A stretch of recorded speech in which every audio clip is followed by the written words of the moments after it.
우리 지난 시간에 예레미야 33장 배웠잖아. 너무 좋았어. 공략 그렇게 좋아? 첫사랑 말씀 아, 만났어서. 너무너무 이 첫사랑만 생각하면 미소가 끊이질 않아요. 진짜. 하나님에 대한 그리움으로 매번 부르짖으면서 예전에는 울었다면 요즘은 좀 미소 짓는. 네. 언니는 뭐가 기억나요? 나는 하나님의 마음 알기라는 말씀이 그게 있었지. 평소에도 맞아. 늘 그렇게 하나님의 마음 알려고 노력하는 한 사람이었는데 맞아. 많이 회개하고 많이 반성했네요. 이게 아이고, 철든 그래요. 신앙이니까. 그러니까. 기대가 되네요. 정리 대답을 못 듣네. 안녕하세요. 안녕하세요, 선생님. 네, 뭐 복습들 하고 있었어요. 네. 너무 좋아가지고 지난주 말씀이 네. 곱씹고 있었습니다. 무슨 얘기를? 그러니까 뭐 하나님을 향한 그리움, 그리고 마음 첫사랑, 알아차리기. 마음 마음 알기. 그리고 저는 그 하나님이 약속하신 거는 정말 천지가 변해도 바뀌지 않는다. 철석 같은 약속이다. 낮과 밤이 안 변하듯이. 안 변하듯이 맞아. 그거 굉장히 강렬한 이미지이죠. 네. 그러니까 정말 낮과 밤의 약조가 바뀔 수 없는 것처럼 나의 약속도 바뀔 수가 없다. 그러니까 그 하나님의 신실한 사랑을 예레미야가 얼마나 강렬하게 느끼고 있는 것. 이거는 머리에서 나온 깨달음이 아니라 네. 존재 전체에서 느껴지는 깨달음을 전달하고 있는 것이죠. 그러니까 예레미야 눈물이 많을 수밖에 없어요. 그러니까 하나님의 마음을 본인은 느끼는데 느끼지 못하는 그 백성들 바라보면서 아파하죠. 그러니까 예언자라고 하는 사람은 하나님의 정념을 함께 느끼는 소위 그 정념이라고 한 말이 파토스라고도 얘기하고 또 우리가 페이소스라고도 얘기하는 하나님의 마음이 느껴지는 거죠. 여기 배우들이니까 연기를 할 때 어떤 인물 그 속에 동화되잖아요. 그러니까 난 잘 모르지만은 어떤 인물을 아주 그 슬픔을 당한 인물을 연기하고 나면은 한동안 벗어나오지 못할 때가 있다면서요. 그 인물로부터. 왜냐하면 내가 깊이 동화됐기 때문에 그런 거죠. 예언자는 바로 하나님의 그 마음 느끼는 사람들인 거죠. 우리가 앞서도 봤지만은 예레미야가 너무 힘겨우니까 늘 파멸을 외치고 잘못하고 있어 하고 얘기하니까 가까웠던 사람들까지 다 떠나갑니다. 너무 외롭게 됐죠. 그래서 원망 삼아 얘기합니다. 하나님이 나보다 강하시기 때문에 하나님이 나를 유혹해가지고 내 넘어갔는데 이게 뭡니까? 이젠 다시는 주님의 이름으로 말 안 할래요. 그러는데 뭐라고 얘기합니까? 그러나 하나님의 마음이 내 골수에서 불처럼 타올라 내가 견디다 못해 항복하고 맙니다. 그쵸? 이게 이제 예언자란 말이에요. 그러니까 하나님의 마음, 특별히 하나님의 분노, 하나님의 아픔, 이게 그냥 느껴지는 것이죠. 그래서 믿음이 깊어진다고 하는 것은 다른 게 아니라 그 마음이 내 마음으로 와닿기 시작하는 거예요. 그러니까 믿음이 깊은 사람들은 하나님께 뭔가를 청하여 얻어내는 것만이 능사가 아니라 그냥 하나님 마음 알아차리고 나니까 내가 가만히 있을 수가 없는 거예요. 예. 그러니까 예를 들어서 여기 네 분이 이제 나의 자녀라고 생각해 보십시다. 나의 자녀인데 두 분은 굉장히 이제 자기 몫을 잘하고 살아요. 자랑스럽죠. 나는 내 아들, 딸이 이렇게 잘 나가. 근데 두 분이 너무 어렵게 살아. 아픈 손가락. 아픈 손가락에. 그러면은 여기는 자랑스럽지만은 여기는 못난 놈. 그러지 않잖아요. 부모의 마음은 어때요? 마음이 더 가잖아요. 더 가요. 그럼 이 둘은 나에게 잘하는 것이 뭐냐면은 내가 저쪽에 마음 두고 있는 걸 알기 때문에 아버지가 저 둘 때문에 마음 아파하시는구나. 그래서 나의 마음 아픔 덜어주기 위해서 해야 할 일은 뭡니까? 이분들을 돕는 거죠. 일어설 수 있도록. 그게 결국 뭐냐면 하나님 사랑과 이웃 사랑이 나뉘어질 수 없다고 한 말이 바로 그 얘기예요. 그렇죠? 하나님 사랑은 이웃 사랑을 통해서만 표현될 수 있다는 얘기가 바로 그런 얘기예요. 이게. 그러니까 하나님 사랑이나 이웃 사랑이 프로그램이 아니에요. 네. 하나님 사랑하는 사람은 이웃 사랑하지 않을 수가 없어요. 그게 하나야. 근데 하나님은 사랑하지만 이웃은 별로 뭐 이렇게 하면 이거는 스스로 속이는 거예요. 신앙이 허위의식이 될 수 있어요. 잘못하면. 그런 거. 그러니까 하나님의 마음, 하나님에 대한 그리움, 하나님이 우리를 버리지 않는다고 하는 거, 그게 지난주의 얘기였습니다. 오늘 수업 예레미야 44강 신실함이 없는 왕. 오늘 예레미야 34장 공부하는데요. 1절부터 7절까지를 정훈 학생이 읽어주세요. 예. 바벨론의 느부갓네살 왕과 그의 모든 군대와 그의 통치하에 있는 땅의 모든 나라와 모든 백성이 예루살렘과 그 모든 성읍을 칠 때에 말씀이 여호와께로부터 예레미야에게 임하여 이르시되 이스라엘의 하나님 여호와께서 이와 같이 말씀하시니라. 너는 가서 유다의 시드기야 왕에게 아뢰어 이르기를 여호와의 말씀에 보라 내가 이 성을 바벨론 왕의 손에 넘기리니 그가 이 성을 불사를 것이라. 내가 그의 손에서 벗어나지 못하고 반드시 사로잡혀 그의 손에 넘겨져서 내 눈은 바벨론 왕의 눈을 볼 것이며 그의 입은 내 입을 마주 대하여 말할 것이요 너는 바벨론으로 가리라. 그러나 유다의 시드기야 왕이여 여호와의 말씀을 들으라. 여호와께서 내게 대하여 이와 같이 말씀하시니라.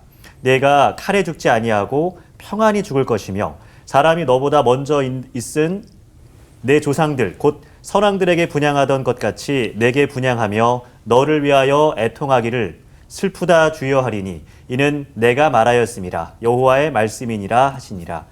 선지자 예레미야가 이 모든 말씀을 예루살렘에서 유다의 시드기야 왕에게 아뢰니라. 그때 바벨론의 왕의 군대가 예루살렘과 유다의 남은 모든 성읍들을 쳤으니 곧 라기스와 아세가라 유다의 견고한 성읍 중에 이것들만 남았음이더라. 네, 바벨론 왕 느부갓네살이 침공해 왔어요. 그리고 예루살렘을 이제 포위를 하게 됩니다. 근데 바벨론 왕이 자기만 온 것이 아니고 자기가 전쟁해서 복속시켰던 여러 나라에서 군대를 뽑아가지고 대군을 이끌고 쳐들어오게 된 겁니다. 그러니까 이제 정말 노란의 위기 속에 있다고 얘기하겠죠. 그때 여호와의 말씀이 예레미야에게 임했고요. 그래서 시드기야 왕 앞에 가가지고 예레미야가 말을 전해야 합니다. 여러분 예언자는 참 어려운 게 복된 얘기 전하는 건 참 좋잖아요. 네. 어렸을 때 나 시골에서 살 때 아버지가 심부름을 보내요. 야, 마을 어른들한테 아침 잡수시러 오라 그래라. 네. 오늘 우리 잔치니까. 그러면 신나게 논두끼를 달려와가지고서는 대문 앞에서 아저씨 우리 아버지가 아침 식사하러 오시래요. 그렇게 얘기하는 거예요. 전가를 보내요. 신나요. 왜? 좋은 소식이잖아요. 네. 초대하는 거. 근데 예를 들어서 뭐 오줌을 쌌는데 소금 키를 쓰고 소금을 받아오라 그러면 좀 부끄럽잖아요. 네. 힘들잖아요. 그런데 그뿐만 아니라 누군가에게 불행한 소식을 전해내는 게 보통 어려운 일이 아닙니다. 그러나 예언자는 하기 싫은 일을 할 수밖에 없어요. 하나님의 말씀 가감없이 전해야 하니까. 그래서 전하는 말씀이 뭐냐면 시드기야에게 전하는 말씀 간단합니다. 이 성을 하나님께서 느부갓네살에게 넘겨주셨다. 결국 느부갓네살이 하나님의 도성이라고 일컬어지는 예루살렘을 불사를 것이다 라는 얘기, 비극적인 얘기입니다. 그리고 왕인 너도 그의 손아귀를 벗어나지 못하고 그에게 사로잡히게 될 거고, 그리고 그 바벨론 왕과 눈과 눈을 마주하여 보게 될 거고 그의 입 앞에서 말해야 하는 때가 온다. 항복하는 말을 해야 한다는 거예요. 그렇죠? 그리고 너는 바벨론으로 끌려가게 될 거다라고 얘기합니다. 그러나 그런 그 고통 속에서 한 가지 위안이 있다고 얘기한다면, 그런데 너는 끌려가서 불행한 일을 당하긴 하겠지만은 칼에 찔려 죽지는 않을 거다. 네, 그래서 그 땅에서 평안하게 죽을 거고 왕의 죽음을 사람들이 애도하게 될 거다. 그래도 너는 애도를 받는 사람이 될 거다. 이렇게 얘기를 하고 있습니다. 자, 느부갓네살에 의해서 예루살렘 인근의 모든 성들이 약탈당하고 있을 때라고 얘기를 하고 있습니다. 남은 것은 뭐냐면 라기스와 여기에 아세가라는 성만 남아있다고 얘기합니다. 네. 라기스는 예루살렘에서 그 남서쪽으로 48km 정도 떨어져 있는 곳입니다. 48km 정도. 그러니까 상당한 거리가 되죠. 서울에서 얘기하면 수원쯤 되나요? 네. 이 정도 떨어진 곳이라고 얘기할 수 있겠습니다. 그리고 아세가라고 하는 곳은 성벽으로 둘러싸여 있는 어떤 둔덕 같은 곳인데, 그러니까 굉장히 높은 자리여가지고 망대처럼 주위를 둘러볼 수 있는 자리입니다. 근데 특별히 그 전쟁 상황으로 보자고 한다면은 그 군대가 갈 수 있는 통로들이 있잖아요. 네. 그 통로에서 매우 중요한 장소가 하나 있는데 엘라 골짜기라고 하는 골짜기가 있어요. 그러니까 해안 지역에서 산악 지역으로 이렇게 올라갈 때 꼭 통과해 가야 하는 곳이 엘라 골짜기라고 하는 곳이 있는데, 여러분은 지금 내가 엘라 골짜기라고 그래도 지금 뭔가 깨닫지 못하고 있는데 네, 못 깨닫고 있어. 뭐죠? 어떤 곳이냐면 예. 골리앗과 다윗이 싸운 장소. 정말요? 네, 그 장소가. 그러니까 골리앗, 블레셋의 거인 장수인 골리앗과 다윗이 싸워가지고 다윗이 이긴 장소란 말이에요, 거기가. 네. 그러니까 그 얘기는 뭐냐면 그 엘라 골짜기라고 하는 것이 얼마나 전략적 요충지인지를 보여주고 있는데, 여기에 얘기하고 있는 아세가라고 하는 곳은 그 엘라 골짜기의 관문과도 같은 곳인데 거기만 하나 이렇게 남아 있는 겁니다. 그런데 이 아세가라고 하는 곳은 여호수아서에서 또 하나 아주 중대한 사건으로 등장하는 장소예요. 뭐냐면 기브온 사람들이 예루살렘과 그 이스라엘 사람과 동맹을 맺게 됩니다. 그러자 기브온을 응징하기 위해서 예루살렘 왕을 비롯한, 이때 예루살렘은 아직 이스라엘에 속한 땅이 아니에요. 예루살렘 왕과 아모리 족속의 왕들이 동맹을 맺어가지고 기브온을 공격하러 옵니다. 기브온을 공격하러 올 때 기브온 백성들은 두려움에 떨 거 아니에요. 예. 그래서 길갈에 있는 여호수아에게 우리가 이렇게 공격당하고 있어요. 와서 도와주세요. 그래서 이 여호수아가 군대를 이끌고 와. 바로 이 얘기한 아세가라고 하는 곳은 거기에 등장하는데 이건 굉장히 유명한 사건이 있잖아요. 여호수아가 기도하거든요. 네. 태양아, 너는 기브온 위에 머물러라. 달아, 너는 아얄론 골짜기에서 그리할지라. 그래서 태양이 머물고 달이 멈췄다는 그 사건에 등장하는 것이 아세가. 야, 그렇구나. 이게 정말 중요한 전략적 요충지. 네. 라기스와 아세가 두 군데만 남고 이제는 여기가 돌파되면은 예루살렘도 속절없이 당하게 되는 거예요. 바로 그런 급박한 상황을 지금 얘기를 하고 있습니다. 급해졌어요, 지금. 그죠? 예, 예. 급해요. 그러니까 뭐예요? 우리가 할 수 있는 일 아무것도 없어. 하나님의 도우심을 받아야 돼요. 다음 사건 볼까요? 네. 8절부터 11절까지 나온시 읽어주세요. 네. 시드기야 왕이 예루살렘에 있는 모든 백성과 한 가지로 하나님 앞에서 계약을 맺고 자유를 선포한 후에 여호와께로부터 말씀이 예레미야에게 임하니라. 그 계약은 사람마다 각기 히브리 남녀 노비를 놓아 자유롭게 하고 그의 동족 유다인을 종으로 삼지 못하게 한 것이라. 이 계약에 가담한 고관들과 모든 백성이 각기 노비를 자유롭게 하고 다시는 종을 삼지 말라 함을 듣고 순복하여 놓았더니 후에 그들의 뜻이 변하여 자유를 주었던 노비를 끌어다가 복종시켜 다시 노비로 삼았더라. 자, 이게 무슨 얘기일까요? 이제 계약을 어겼. 굉장히 이해하기 어려운 대목이죠. 네. 네. 여기 이해를 잘해야 할 필요가 있습니다. 자, 시드기야는 아까 얘기한 대로 라기스하고 아세가만 남고 나머지 성읍들이 다 정복당하자 이제는 그 군대가, 바벨론 왕의 군대가 예루살렘으로 이제 직격하게 될 상황에 놓이게 된 거예요. 급해요. 나를 지킬 힘이 없어요. 그때 시드기야가 바라보는 것은 뭐냐면 하나님이 개입해 주셨으면 좋겠어. 근데 하나님이 개입해 주셨으면 참 좋겠는데 그러기 위해서는 하나님에게 내가 신실한 모습을 좀 보여야겠다 생각해요. 그때 그에게 떠오른 것이 뭐냐면 자기들이 율법 정신대로 살지 못했다는 사실을 깨닫기 시작한 거예요.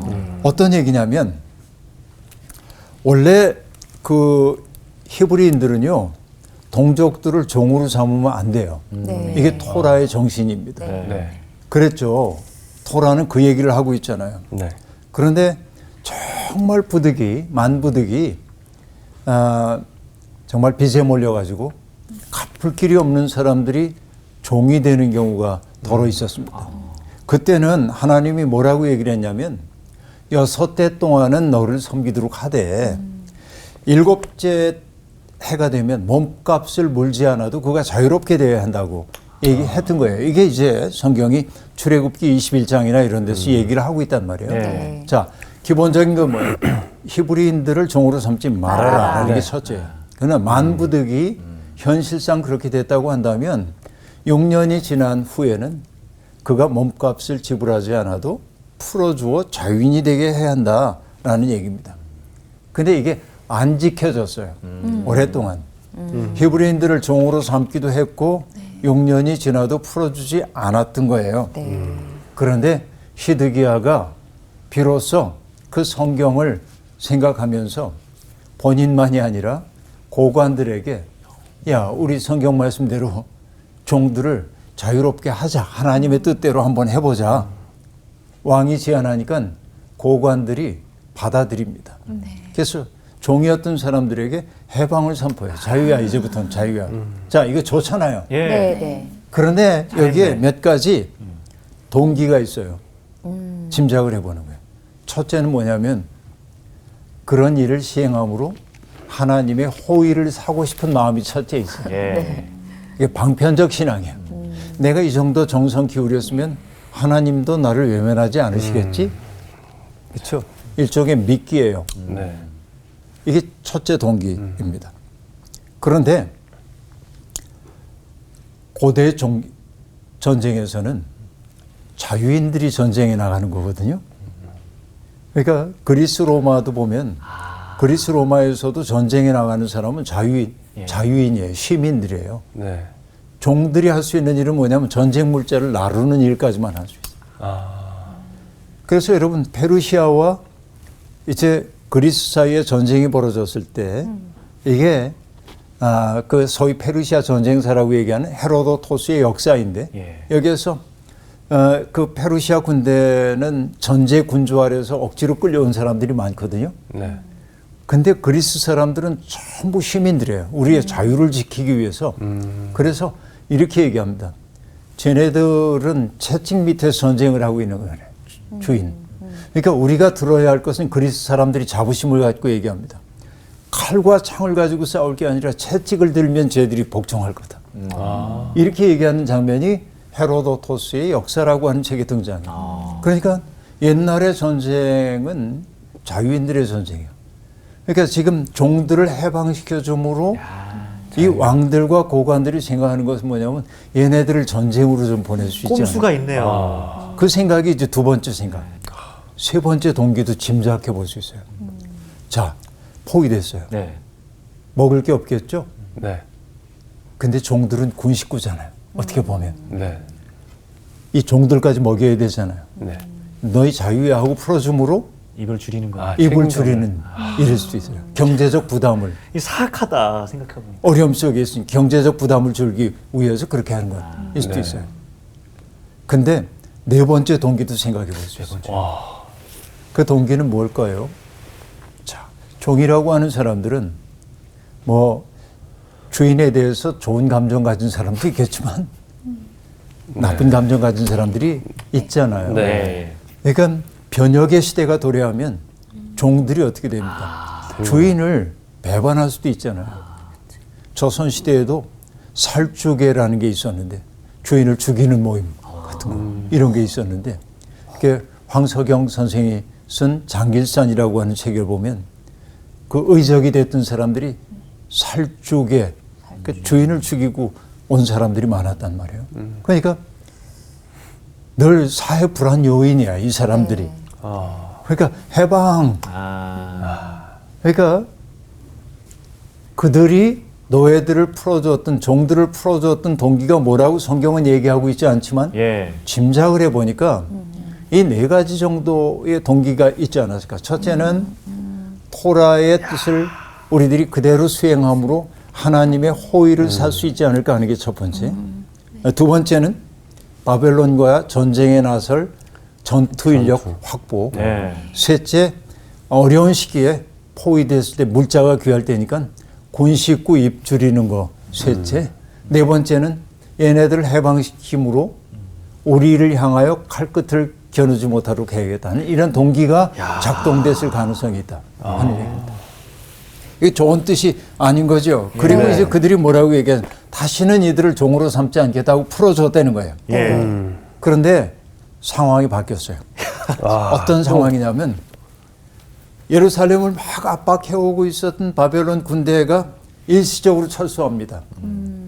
왜 철수하냐면 애굽 군대가 진격을 시작하니까 애굽을 먼저 막아야 돼가지고 예루살렘을 포위하려고 하던 그들이 진영을 이리 돌려요. 한숨 돌리게 됐죠. 예. 그래서 뭘 했냐면 풀어줬던 종들을 다 다시 붙잡아다가 종으로 삼습니다. 너무한다. 진짜 좋은 뜻이 하나도 없었던 거네요, 진짜. 그러니까 이제 아까 우리가 봤던 네 가지의 동기를 생각해 봤던 것이 근거가 있다고 하는 게 예. 그들의 이후의 행동을 보면 우리가 네. 익히 알 수 있다. 하는 얘기예요. 점이래 진짜. 그러니까 여러분 이게 뭐냐면은 그 11절에 보면 이런 표현이 등장하는데요. 11절에 후에 그들의 뜻이 변하여 상황이 바뀌니까 달라져요. 이런 게 뭐냐? 방편적 신앙이에요. 방편적 신앙. 그러니까 하나님을 속일 수 있다고 생각을 하는 거라고도 볼 수 있는 겁니다. 이게 하나님 보시기에 얼마나 가증스럽게 보였을까요? 그들이 하는 일들이 네. 소위 고관이라고 하는 사람, 이게 유명한 사건입니다. 그 다음에 12절부터 이제 공부를 할 텐데요. 12절부터 17절까지를 이루아 씨가 읽어주세요. 네. 그러므로 여호와의 말씀이 여호와께로부터 예레미야에게 임하니라. 이르시되 이스라엘 하나님 여호와께서 이와 같이 말씀하시니라. 내가 너희 손조를 애굽 땅 종의 집에서 인도하여 낼 때에 그들과 언약을 맺으며 이르기를 너희 형제 히브리 사람이 내게 팔려왔거든 너희는 7년 되는 해에 그를 놓아줄 것이니라. 그가 6년 동안 너를 섬겼은즉 그를 놓아 자유롭게 할지니라 하였으나 너희 손조가 내내 순종하지 아니하며 귀를 기울이지도 아니하였느니라. 그러나 너희는 이제 돌이켜 내 눈앞에 바른 일을 행하여 각기 이웃에게 자유를 선포하되 내 이름으로 일컬음을 받는 집에서 내 앞에서 계약을 맺었거늘 너희가 돌이켜 내 이름을 더럽히고 각기 놓아 그들의 마음대로 자유롭게 하였던 노비를 끌어다가 다시 너희에게 복종시켜 너희의 노비로 삼았도다. 그러므로 여호와께서 이와 같이 말씀하시니라. 너희가 나에게 순종하지 아니하고 각기 형제와 이웃에게 자유를 선포한 것을 실행하지 아니하였은즉 내가 너희를 대적하여 칼과 전염병과 기근에게 자유를 주리라. 여호와의 말씀이니라. 내가 너희를 세계 여러 나라 가운데에 흩어지게 할 것이며. 네, 거기까지 일단 보는데 아주 강렬한 메시지가 여기 등장하고 있습니다. 자, 여기에 출애굽 사건을 이제 연상시키고 있어요. 12절부터 보면은 이스라엘의 하나님이 말씀하시는데 내가 너희 선조를 애굽 땅 종의 집에서 인도하여 낼 때 그들과 언약을 맺었다는 거예요. 자, 출애굽 사건을 연상시키고 있습니다. 여러분 매우 중요한 것은 뭐냐면 모든 예언자들의 사상적 고향이 어디냐면 출애굽 정신이에요. 출애굽 정신에 비춰보는 거예요. 네. 출애굽이라고 하는 건 뭐죠? 전제 왕 하에 있었던 사람들을 자유로 이끄는 자유로의 헌 여정이죠. 네. 그러니까 여기에는 지배와 피지배가 갈렸다고 한다면은 여기에서는 지배가 아니라 모든 사람들이 평등해야 돼요. 그래서 이때는 누군가에게 억압을 당했기 때문에 이때 해야 할 일은 뭐냐? 억압하면 안 돼요. 네. 그렇죠? 네. 가난한 사람들을 돌보라는 거예요. 이게 출애굽 정신의 핵심입니다. 하나님은 떨기나무 불꽃 속에서 당신의 모습을 드러내죠. 떨기나무라고 하는 것은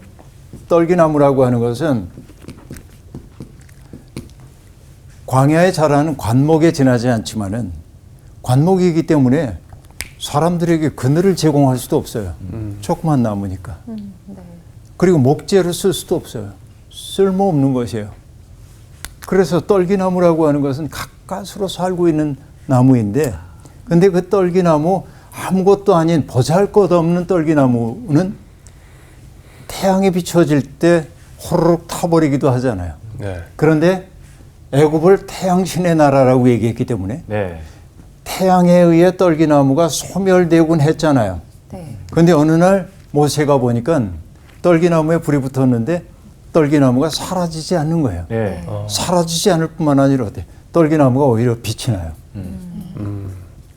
여호와 하나님은 어떤 분이냐면 애굽의 전제국가의 신인 태양신은 떨기나무와 같은 보잘것없는 사람들을 태워버리는 소모품 취급하지만 여호와 하나님 뭐예요? 그들 가운데 임함으로 빛나는 존재가 됩니다. 정말 이게 이제 떨기나무 사건이 우리에게 일깨워주고 있는 놀라운 점이란 말이에요. 예. 그러니까 이런 세상에서 하나님이 기뻐하시는 건 뭐냐면 이 평등한 세상, 모든 사람이 지배와 피지배의 도식을 넘어서는 형제의 공동체를 이루어내는 게 하나님의 뜻이었단 말이에요. 그러니까 종 삼지 말라고 하는 얘기는 그 얘기, 출애굽 정신에 비추어서 했던 말씀이란 말이죠. 예. 자, 그러니까 아까 얘기한 대로 부득이 그가 가난 때문에 빚을 갚을 길이 없어가지고 종으로 떨어졌다고 한다면 7년이 되면 풀어주라고 얘기했고 그 얘기는 그가 다시 시작할 기회를 부여하라는 거예요. 네. 이게 역사를 좀 새롭게 갱신해 나가는 거죠. 그래서 여러분 신명기 15장에 보면 이런 말씀 나옵니다. 당신들 동족 히브리 사람이 남자든지 여자든지 당신들에게 팔려와서 6해 동안 당신들을 섬겼거든.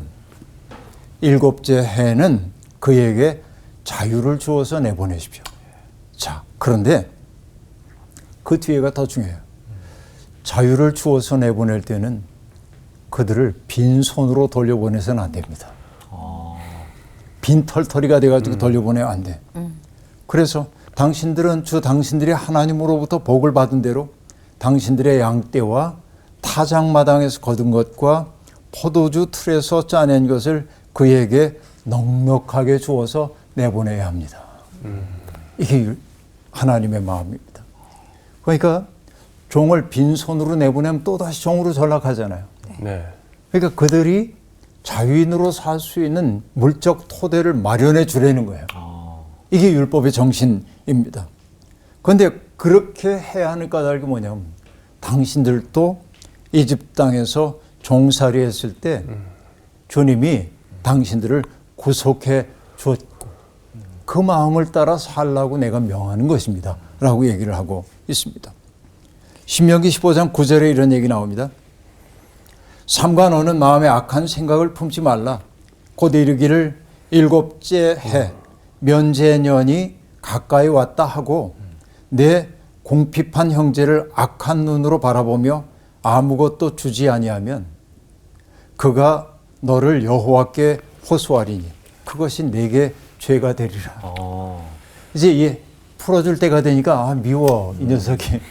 그리고 어떻게든지 아까워. 안 줘서 내보낼 네. 궁리를 하게 되면 억울하잖아요. 예. 그러니까 하나님 제가 억울해요 하면은 하나님이 그 주인을 안 좋게 본다니. 예. 이게 이제 성경이 일관되게 해주고 있는 이야기입니다. 근데 이 이야기를 사람들이 귀담아 듣지 않는 거예요. 선조들은 순종할 생각도 없고 귀를 기울이지도 않았던 겁니다. 그게 바로 그들의 악한 행위였습니다. 그런데 시드기야와 고관들이 신명기와 출애굽기가 얘기한 것을 시행한 거예요. 예. 종들을 자유롭게 풀어줬어요. 네. 네. 넉넉히 주어 보낸 것 같지는 않아요. 네. 근데 어쨌든 풀어줬어요. 예.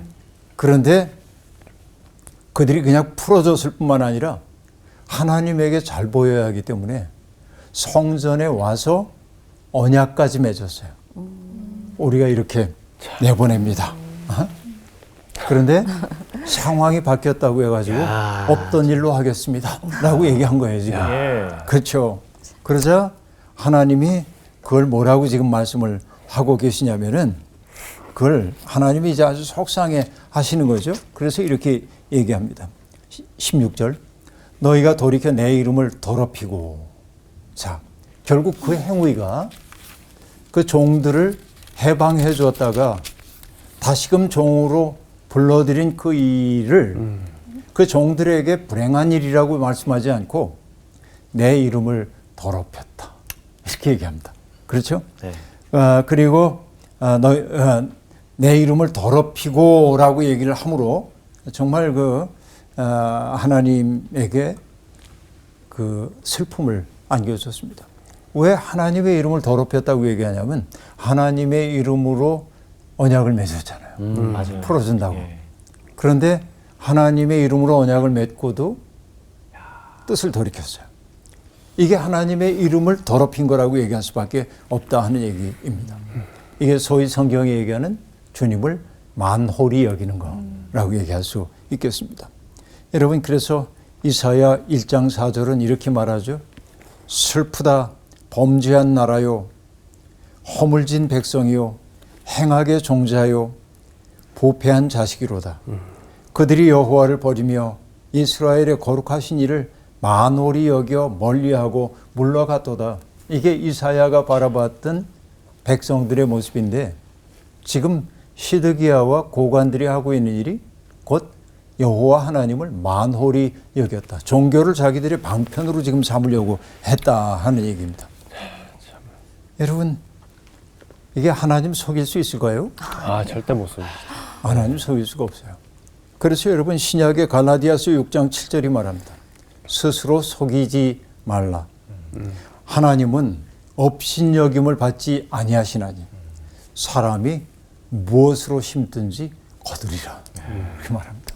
하나님을 만홀히 여기는 자들은 자기들이 심은 대로 거두게 될 것이라고 얘기해요. 이게 성경이 일관되게 얘기하고 있는 네. 대목입니다. 차라리 그런 몸짓을 안 했더라면 나을 텐데. 그렇죠. 하나님의 호의를 사기 위해 종을 풀어주는 몸짓을 했다가 하나님 앞에서 맹세까지 하고 거두어버리고 말았습니다. 하나님 화가 나셨겠죠.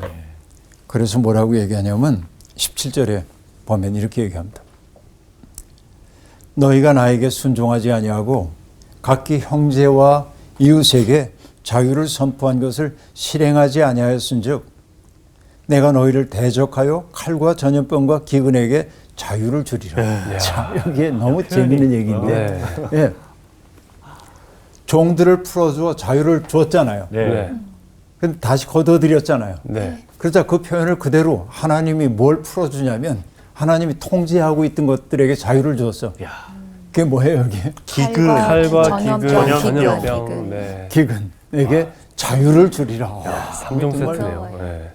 강렬한 얘기입니다. 칼과 기근과 전염병이 자유롭게 그 백성들을 치게 될 것이라고 얘기를 하고 있습니다.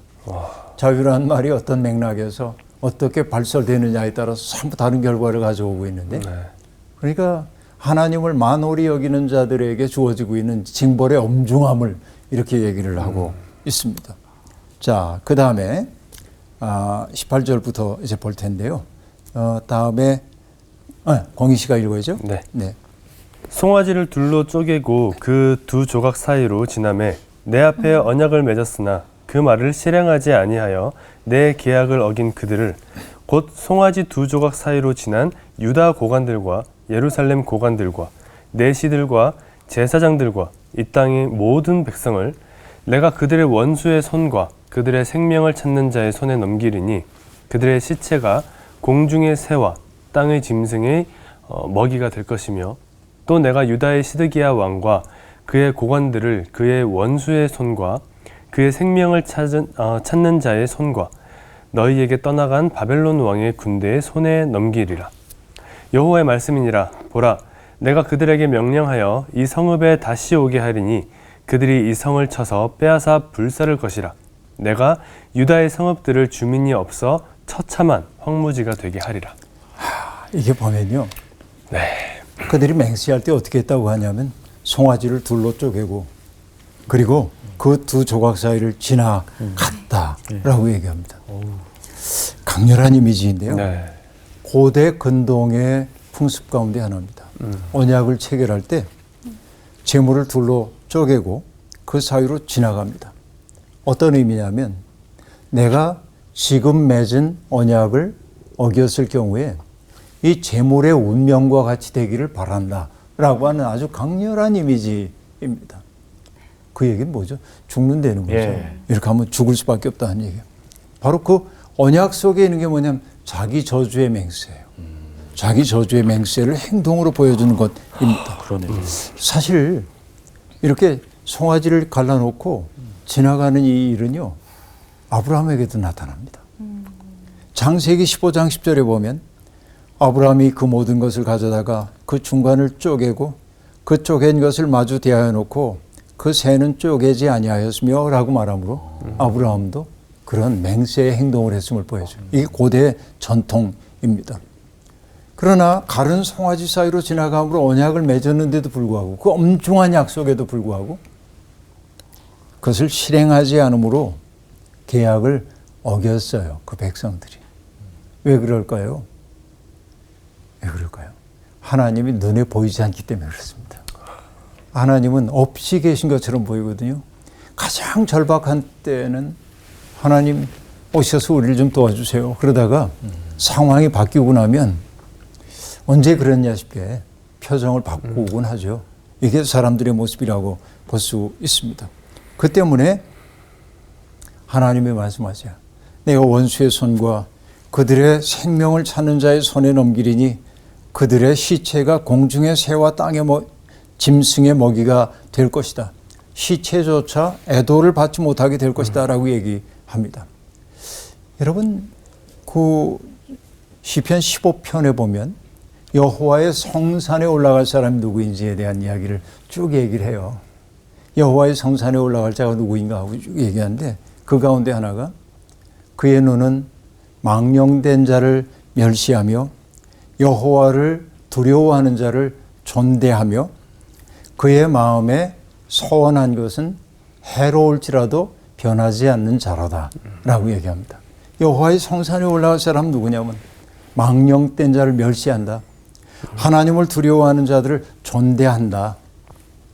그리고 맹세한 것은 내게 해로울지라도 변하지 않는 것이다. 그렇게 얘기합니다. 하나님 앞에 약속한 것은 지켜야 하는 거죠. 네. 여러분 신명기 23장에 보면 이런 얘기 나옵니다. 내 하나님 여호와께 서원하거든 갚기를 더디하지 말라. 내 하나님 여호와께서 반드시 그것을 내게 요구하시리니 더디면 그것이 내게 죄가 될 것이다. 내가 서원하지 아니하였으면 무죄하리라. 그러나 내 입으로 말한 것은 그대로 실행하도록 유의하라. 무릇 자원한 예물은 내 하나님 여호와께서 내게 서원하여 입으로 언약한 대로 행할지니라. 여러분 우리가 굉장히 급박한 상황에 몰리면 하나님 앞에 서원할 때가 있잖아요. 하나님 이번 일만 도와주시면 제가 이렇게 하겠나이다.